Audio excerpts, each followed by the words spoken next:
अस्सलाम वालेकुम, क्या हाल है आप सबकी। I hope you are doing fine. Welcome to my channel. अच्छा जी, तो ट्रेटनाइन रेटनाइट्स और स्किन ए क्रीम, इस टॉपिक से रिलेटेड ऑलमोस्ट हर तरह की डिटेल और कंटेंट मेरे चैनल के ऊपर मौजूद है if you want to know, but there are many of you who don't want to go through all those content and videos and they just keep asking me about all those details which I have already mentioned in DMs or in comments. So I thought I should have to make a video in which I am going to explain everything related to tretinoin retinoids और skin A cream. सो इस video में आपको ट्रेटनाइन retinoid और skin A cream से related छोटी से छोटी detail मिलेगी जो कि आप जानना चाहते हैं, जो कि I have learn in all those years which I have experienced, और जो कि मैंने सारी रिसर्च की है इनसे related and everything you want to know about. So without further do let's get start our video. अच्छा जी, तो first thing first, what is tretinoin retinoid और स्किन ए क्रीम। अगर मैं इसे अपने ओन वर्ड्स में डिस्क्राइब करूँ तो tretinoin is the most active form of vitamin A. Vitamin A आपकी स्किन के लिए क्या करता है? विटामिन ए आपके स्किन सेल्स के टर्नओवर को बढ़ाता है, आपके पुराने और डेड सेल्स जो होते हैं उन्हें रिमूव करता है, उसकी जगह नए सेल्स आ जाते हैं और आपकी स्किन जो होती है वो रीजेनरेट हो जाती है। ये वजह है कि ट्रेटनाइन हेल्पफुल होता है एंटी एजिंग में, पिगमेंटेशन में, डार्क स्पॉट्स में, एक्नी स्कार्स में, एक्नी में और इसी तरह की दूसरी तमाम स्किन प्रॉब्लम्स में। और इसके अलावा एक और क्वेश्चन जो मोस्टली किया जाता है कि क्या हम ट्रेटनाइन की जगह रेटिनॉल यूज़ कर लें, आइसोट्रेटनाइन यूज़ कर लें या और दूसरी फॉर्म्स यूज़ कर लें। तो एक्चुअली ये हैं तो सब विटामिन ए की forms, but they are not active form. इन्हें बहुत सारे प्रोसीजर से गुजरना पड़ता है हमारी स्किन के अंदर जब ये वर्क करना स्टार्ट करते हैं, जबकि ट्रेटनाइन जो होता है वो ऑलमोस्ट एक्टिव होता है, वो आपकी स्किन में जाते ही काम करना शुरू कर देता है, तो आपके लिए सबसे ज़्यादा हेल्पफुल होता है इन तमाम फॉर्म्स में tretinoin. At the same time tretinoin is a little bit aggressive, little bit strong और little bit harsh for your skin. That's why you have to use it with care and with precautions. Obviously, if it is an active form, it works directly, so it has to be strong, it has to be harsh, like it can cause purging, it can make your skin dry, flaky and skin peeling. अच्छा, यहाँ पर मैं थोड़ा सा आपको explain कर देती हूँ कि स्किन पीलिंग क्यों होती है आपको जब आप ट्रेटनाइन यूज़ कर रहे होते हैं। एक्चुअली स्किन ए जो होती है वो आपके सेल्स की टर्नओवर को बढ़ा देती है, जिसकी वजह से जो आपके पुराने और डेड सेल्स होते हैं वो आपकी स्किन के ऊपर फ्लेक्स और स्किन पीलिंग के तौर पर अपीयर होना शुरू हो जाते हैं। तो आपकी स्किन ड्राई हो रही होती है, फ्लेकी हो रही होती है, पील ऑफ हो रही होती है, वो एक्चुअली आपके डेड सेल्स होते हैं। और आपको स्किन पर्जिंग इसलिए होती है कि आपकी अंडरलाइंग स्किन के अंदर इशूज़ होते हैं ऑलरेडी, जो कि आपकी स्किन के ऊपर अपीयर नहीं होते लेकिन आपकी स्किन के अंदर मौजूद होते हैं पहले से। तो जब आप स्किन ए या ट्रेटनाइन यूज़ करना शुरू करते हैं तो वो आपकी स्किन के ऊपर अपीयर होना शुरू हो जाते हैं, like acne, like melasma, like pigmentation, clog pores, close comedones, जो कि आपकी स्किन के अंदर ऑलरेडी मौजूद होते हैं। And actually it is the sign that your tretinoin और skin A cream is working. यही इसका प्रोसेस होता है। Tretinoin starts working by bringing them out on the skin surface and then starts to clear them out. अच्छा, ये skin purging जो होती है समटाइम्स 6 वीक्स के लिए होती है, समटाइम्स 8 वीक्स के लिए होती है, कुछ लोगों को ये सिर्फ 3 वीक्स के लिए ही होती है और कुछ लोगों को ये 6 to 8 मंथ्स के लिए भी हो सकती है। डिपेंड करता है आपकी स्किन कंडीशन के ऊपर, आपके अंडरलाइंग इश्यूज़ के ऊपर। तो if you don't have any underlying issues तो आपको हो सकता है कि स्किन पर्जिंग बिल्कुल भी नहीं हो, so you don't have to worry about. ये इसी तरह से वर्क करती है। But there is a good news for skin peeling and skin drying. ज़रूरी नहीं कि हर एक की स्किन पील ऑफ हो, हर एक की स्किन ड्राई हो, डिपेंड करता है स्किन कंडीशंस के ऊपर, अंडरलाइंग इश्यूज़ के ऊपर। कुछ लोगों की स्किन बिल्कुल भी ड्राई आउट नहीं होती, बिल्कुल भी पील ऑफ नहीं होती, और कुछ लोगों की स्किन बहुत ज़्यादा ड्राई आउट होती है, बहुत ज़्यादा पील ऑफ होती है। अच्छा, आप इन पीलिंग इफेक्ट्स और ड्राइनेस को अवॉइड कर सकते हैं, मिनिमाइज़ कर सकते हैं, वो इस तरह से कि जब आप स्किन ए क्रीम अप्लाई करेंगे तो उससे पहले आप एक ऐसा मॉइस्चराइज़र अप्लाई करेंगे जिसको थोड़ा सा थिक होना चाहिए, क्रीमी होना चाहिए, थोड़ा सा ग्रीसी होना चाहिए, और अगर उसके अंदर पेप्टाइड्स और सेरामाइड्स हैं तो ये और भी अच्छी बात है। इस तरह का मॉइस्चराइज़र यूज़ करने से ये होगा कि आपकी स्किन के ऊपर एक बैरियर क्रिएट हो जाएगा जो कि आपकी स्किन को प्रोटेक्ट करेगा स्किन और ट्रेटनाइन क्रीम के हार्मफुल इफेक्ट से, इसकी एग्रेसिवनेस से प्रोटेक्ट करेगा ये आपको, और आपकी स्किन ना तो ओवर ड्राई होगी ना ही पील ऑफ होगी। इसके अलावा एक और कॉमन क्वेश्चन जो कि मोस्टली किया जाता है कि स्किन और ट्रेटनाइन के रिजल्ट्स कब तक मिलना स्टार्ट होते हैं। ये भी डिपेंड करता है आपकी स्किन कंडीशंस के ऊपर, आपके अंडरलाइन स्किन इश्यूज़ के ऊपर। जिस तरह के आपके इश्यूज़ होते हैं आपको रिजल्ट्स भी उसी तरह से मिलना स्टार्ट होते हैं। लाइक अगर आपकी स्किन के ऊपर बहुत ज़्यादा एक्नी है तो आपको 6 to 8 वीक्स के अंदर रिजल्ट्स मिलना स्टार्ट होते हैं, और आपकी स्किन क्लियर होने में 3 मंथ्स तक भी लग सकते हैं, 8 मंथ्स भी लग जाते हैं समटाइम्स। और अगर पिगमेंटेशन और मलाजमा का इशू है तो इसके रिजल्ट्स मिलना स्टार्ट होते हैं 3 मंथ्स के अंदर, और इसको क्लियर होने में 1 साल भी लग सकता है और इससे ज़्यादा भी लग सकता है आपको। अगर आपको क्लॉक पोर्स का इशू है, ब्लैक हेड्स और व्हाइट हेड्स का इशू है तो आपको 3 to 6 वीक्स के अंदर रिजल्ट्स मिलना स्टार्ट हो जाते हैं। और अगर आप एक्नी स्कार्स के लिए स्किन और ट्रेटनाइन क्रीम यूज़ कर रहे हैं तो डिपेंड करता है आपके स्कार्स के ऊपर, वो किस टाइप के हैं, कितने डीप हैं, उनको हील होने में उतना ही ज़्यादा टाइम लगता है।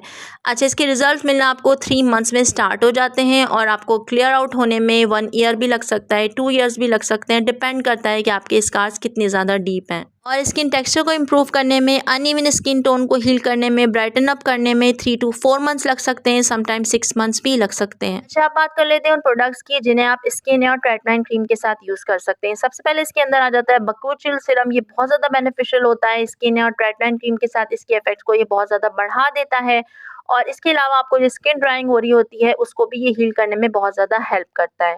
एजेलिक एसिड भी स्किन और ट्रेटनाइन के साथ कंपैटिबल होता है, इसके रिजल्ट्स को बढ़ा देता है और इसको भी आप इसके साथ यूज़ कर सकते हैं। हाइड्रोक्विनोन को भी आप यूज़ कर सकते हैं स्किन और ट्रेटनाइन क्रीम के साथ, ये भी इसके लिए हेल्पफुल होता है। इसके अलावा आप नियासिनामाइड सीरम्स भी यूज़ कर सकते हैं स्किन और ट्रेटनाइन क्रीम के साथ, ये भी इसके रिजल्ट्स को और ज़्यादा एनहांस कर देते हैं। हाइलुरोनिक एसिड भी यूज़ कर सकते हैं आप स्किन और ट्रेटनाइन क्रीम के साथ। और इसके अलावा विटामिन सी भी यूज़ किया जाता है ट्रेटनाइन और स्किन क्रीम के साथ। अब बात कर लेते हैं तमाम एक्टिव्स की जिन्हें आप स्किन और ट्रेटनाइन क्रीम के साथ यूज़ नहीं कर सकते। इसमें तमाम AHAs और BHAs आ जाते हैं क्योंकि आपकी स्किन को एक्सफोलिएट करते हैं। इसके अलावा बेंजोल पेरोक्साइड भी आप यूज़ नहीं कर सकते। इसके साथ सैलिसिलिक एसिड, ग्लाइकोलिक एसिड और इस तरह के तमाम एक्टिव्स जो कि आपकी स्किन को एक्सफोलिएट करते हैं, उन्हें आप स्किन और ट्रेटनाइन के साथ यूज़ नहीं कर सकते। अच्छा, साथ साथ ये भी बात कर लेते हैं कि स्किन के साथ आप एक्सफोलिएंट को किस तरह से यूज़ करेंगे। इनकेस आपको अगर एक्सफोलिएंट यूज़ करना है या स्किन को एक्सफोलिएट करना है तो आप या तो ऑल्टरनेट डेज में यूज़ करेंगे या फिर स्किन और ट्रेटनाइन यूज़ करने से 1 दिन पहले यूज़ करेंगे या 1 दिन बाद यूज़ करेंगे। इस तरह से आप अपनी स्किन को एक्सफोलिएट कर सकते हैं वीकली। अच्छा, इसके अलावा अपनी आइज़ को प्रोटेक्ट करने के लिए जब आप स्किन और ट्रेटनाइन क्रीम यूज़ करें तो अपने आइज़ के अराउंड वैसलीन अप्लाई कर लें, पेट्रोलियम जेली अप्लाई कर लें, और अगर आपको ये अप्लाई नहीं करना तो आप कोई थिक मॉइस्चराइज़र अप्लाई कर लें अपने आइज़ के अराउंड।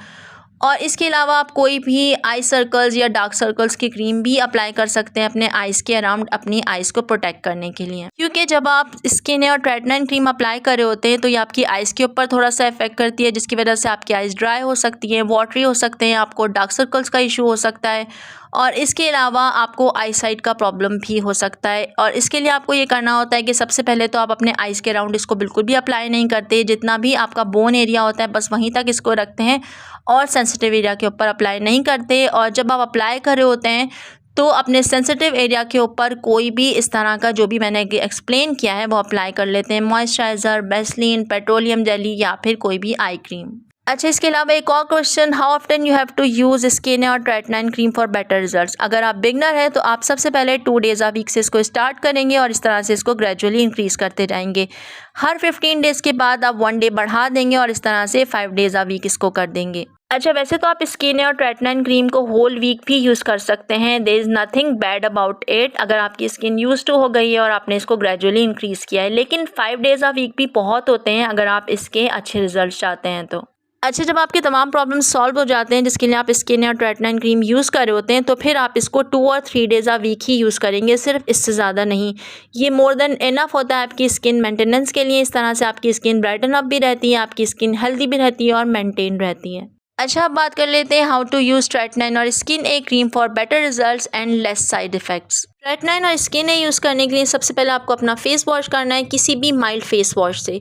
उसके बाद आपको अपनी स्किन के ऊपर कोई भी मॉइस्चराइज़र अप्लाई करना है जिसे थिक और क्रीमी होना चाहिए, और उसके बाद आप अपनी स्किन के ऊपर 1 पी साइज़ अमाउंट अप्लाई करेंगे स्किन और ट्रेटनाइन क्रीम की, नॉट मोर देन दिस। अगर इससे ज़्यादा अप्लाई करेंगे तो आपकी स्किन के लिए हार्मफुल होगा। सिर्फ इतनी सी ही अमाउंट लेनी है आपको और उसको डॉट डॉट डॉट में पूरे फेस के ऊपर अप्लाई कर लेना है। जब आप स्किन ए क्रीम को अच्छी तरह से अपनी स्किन के अंदर एब्जॉर्ब कर लेंगे तो उसके बाद आपको अपनी स्किन के ऊपर दोबारा से मॉइस्चराइज़र अप्लाई करना है। दिस टाइम आप जो भी अपना फेवरेट मॉइस्चराइजर होता है वो अप्लाई कर लेंगे, ज़रूरी नहीं कि वो थिक और क्रीमी फॉर्म में हो। अच्छा, इसके अलावा there are certain precautions you have to take while using skin और ट्रेटनाइन क्रीम। उसमें सबसे पहले आ जाता है कि आप इसकी पी साइज अमाउंट से ज़्यादा यूज़ नहीं करेंगे, no matter what problem you have. And important thing ये कि आप अपना SPF ज़रूर अप्लाई करेंगे डे टाइम में, नो मैटर व्हाट हैपेंस। आप घर में हैं, आप घर के बाहर हैं, गर्मी है, सर्दी है, हीट है, कुछ भी है, आपको अपना SPF ज़रूर अप्लाई करना है और उसको हर 2 to 3 आवर्स के बाद रीअप्लाई भी करना है। ये बहुत बहुत बहुत इंपॉर्टेंट है आपके रिजल्ट्स के लिए, आपकी स्किन के लिए। इसके अलावा स्किन और ट्रीटमेंट को सिर्फ नाइट टाइम रूटीन में ही अप्लाई किया जाता है। अगर आप इसको डे टाइम में अप्लाई करेंगे तो आपकी स्किन के लिए बहुत ज़्यादा हार्मफुल हो सकता है। अच्छा, अब बात कर लेते हैं वाई डजंट वर्क। बहुत से लोग कंप्लेन कर रहे होते हैं कि वो इसको बहुत अरसे से अप्लाई कर रहे हैं, बहुत मंथ्स हो गए उन्हें यूज़ करते हुए, लेकिन फिर भी उनको रिजल्ट नहीं मिल रहे हैं। तो उसका एक रीज़न ये होता है कि वो इसके साथ रेगुलर नहीं होते, वो इसको रेगुलर अप्लाई नहीं कर रहे होते, कभी अप्लाई करते हैं, कभी छोड़ देते हैं, बहुत बहुत दिन तक इसको अप्लाई नहीं कर रहे होते, जब दिल चाहता है इसको अप्लाई कर लेते हैं।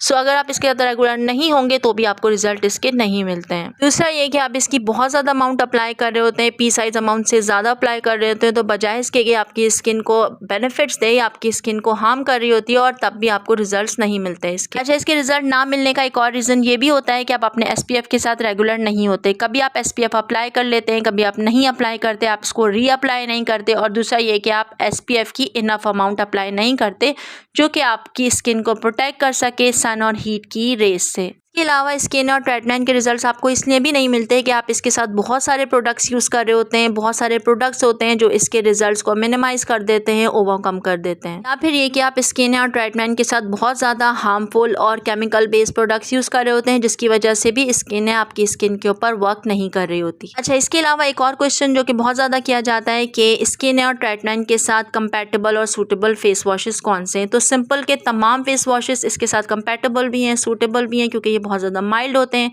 आप सिंपल का कोई भी फेस वॉश इसके साथ यूज़ कर सकते हैं। इसके अलावा पॉन्ड्स का ये glow and fresh face wash भी बहुत अच्छा है, ये भी बहुत सूटेबल रहता है स्किन और ट्रीटमेंट के साथ। और इसके साथ बेस्ट सूटेबल फेस वॉश ये एथिग्लो का प्योरीफाइंग फेस वॉश है, ये भी बहुत अच्छा रहता है स्किन और ट्रीटमेंट के साथ। अगर मैं सनस्क्रीन और SPF की बात करूं तो इसके साथ बेस्ट सूटेबल सनस्क्रीन्स में सबसे पहले आ जाता है ये न्यूब्रेला। उसके अलावा ये UV डिफेंस भी बहुत अच्छा है, UVL SPF 30 ये भी बहुत अच्छा है, और इसके अलावा UVL फोर्ट भी बहुत अच्छा है। ये तमाम SPF आप इसके साथ यूज़ कर सकते हैं, आपकी स्किन को प्रोटेक्ट भी करते हैं और आपकी स्किन के लिए बेनिफिशियल भी रहते हैं, और उसके साथ साथ ये बजट फ्रेंडली भी हैं। और इसके साथ बेस्ट सूटेबल मॉइस्चराइज़र की बात करूँ तो सबसे पहले ये हाइड्रो बेस, ये बहुत ज़्यादा थिक है, क्रीमी है, थोड़ा सा ग्रीसी भी है। और इसके अलावा ये हिमालय की नरिशिंग क्रीम भी बहुत अच्छी है, ये भी बहुत ज़्यादा सूटेबल है स्किन ए के साथ। और इसके अलावा जॉनसन्स का ये 24 आवर मॉइस्चर क्रीम भी बहुत ज़्यादा सूटेबल है स्किन ए और ट्रीटमेंट क्रीम के साथ। So I think I have summarized every little detail related to skin A और treatment cream in this video. लेकिन अगर फिर भी मुझसे कुछ रह गया हो तो you can ask me in comment section और इन DMs। So this is it for now, I hope it might help. Thank you so much for watching. Next video में फिर मिलते हैं, तब तक के लिए अल्लाह हाफिज़।